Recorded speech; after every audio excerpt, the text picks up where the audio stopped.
All right, we're gonna make some candied pecans here. I've separated an egg white into a copper bowl and adding 1 teaspoon of water and make it easy on myself. We're gonna do the electric whisk. Now you want to get this in meringue style so it's like really, really fluffy, almost like whipped cream.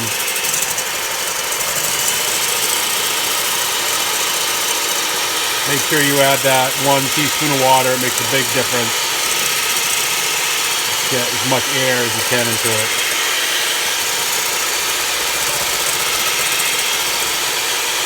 I use a fairly, you want to use a large egg for every pound. This is a jumbo egg that I use, egg white.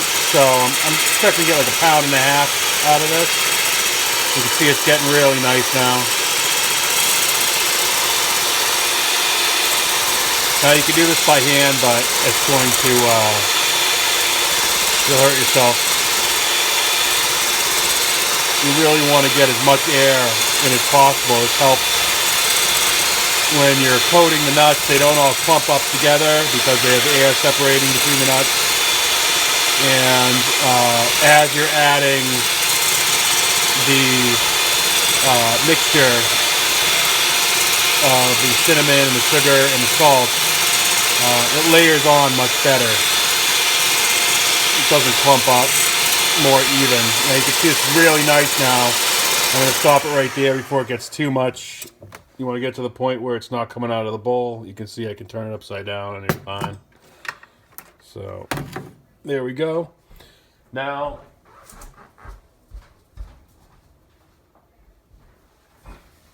I've already shelled about 1.5 pounds of fresh from Georgia pecans.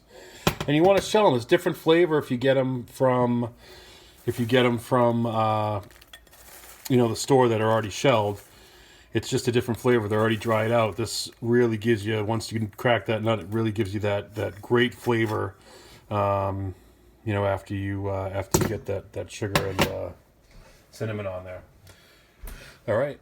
Okay, we've added our salt. So it's a teaspoon of salt.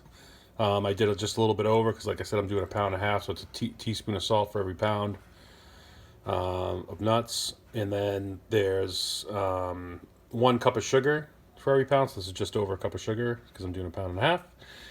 And then cinnamon, 2 teaspoons full of cinnamon, ground cinnamon. And then you want to coat the nuts. Do one last inspection. You want to shake them, and then don't use the nuts at the bottom after you shake them because all the shells and everything are heavier, and they will go to the bottom. So you want to make sure that these are evenly coated.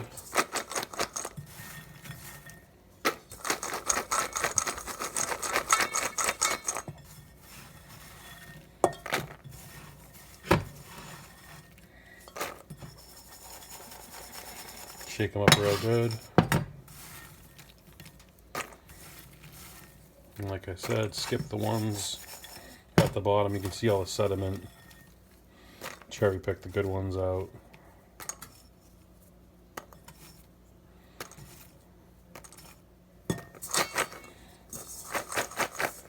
Grab a spoon. Or a spatula. And then you want to get it all nice and coated. There's plenty here for more.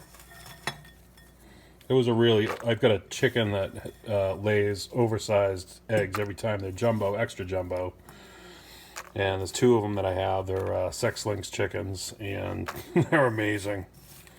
Like, they egg these giant eggs. I don't know how they do it every day. Skipping Sundays, of course. So you want to make sure you get a nice coating here.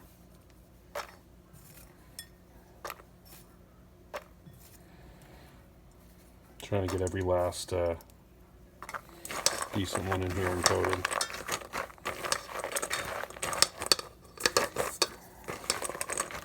Now you really want to toss these, and this bowl that I have here is not big enough to toss.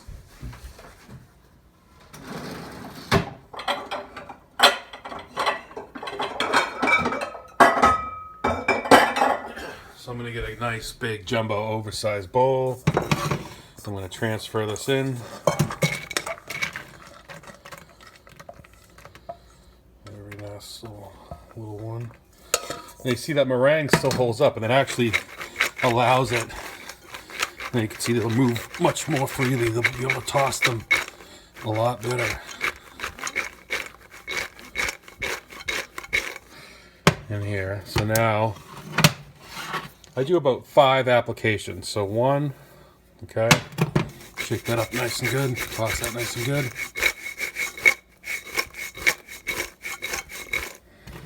2, a little bit thicker the second time.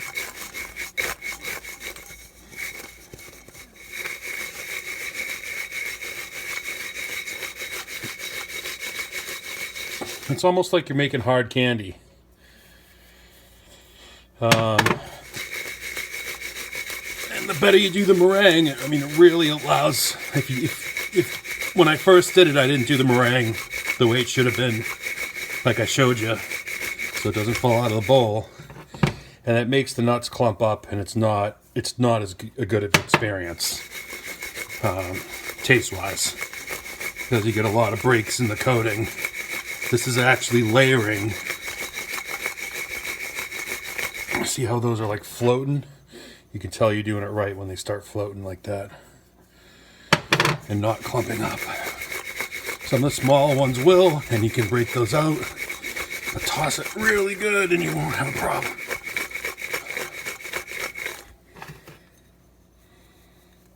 And then it's 5th application, and we'll give it one last.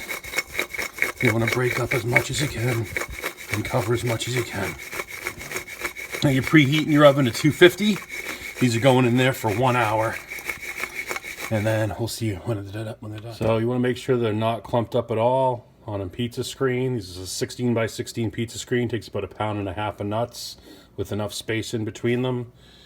Just make sure you don't have anything clumped or touching if you can. And that'll make for a better baking experience. Now you're going to expect these to stick a little bit when you're taking them out, so you want to get a spatula in there right away, get these off onto a cooling rack with some wax paper on it. Here we go, we'll go in the oven. Alright, the pecans have been in the oven for an hour and they're done. So now you just, like I said, they're going to fight you a little bit coming off. Just crack them off.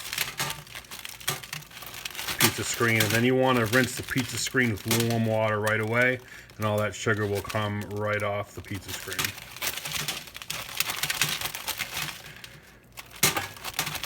There we go.